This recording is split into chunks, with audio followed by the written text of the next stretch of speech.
Dis my tuin soos hy nou lyk.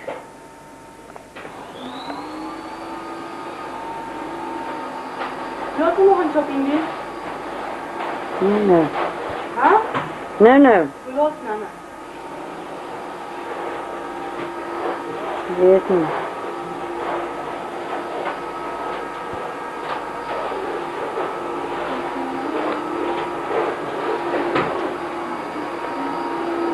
En dit is waar die weer lig.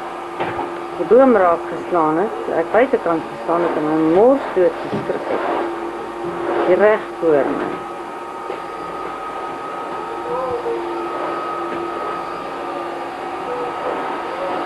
En dit is die parkie voor die huis, baie mooi.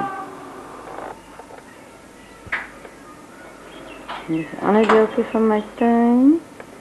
En dit is die evidence van die matte en die oorstromings. Lekker vrot en stinkie voor in my tuin.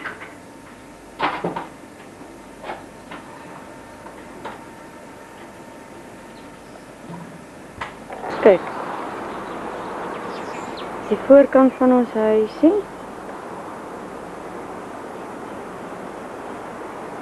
Lyk op hierdie stadium nog nie na veel nie. En daar is daai beddingkie weer. En daar is 'n mooi bedding.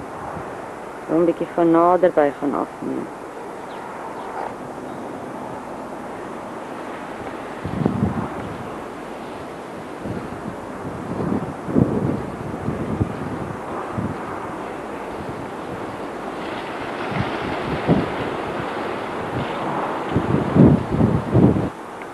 Hierdie is my binnehoftuintjie.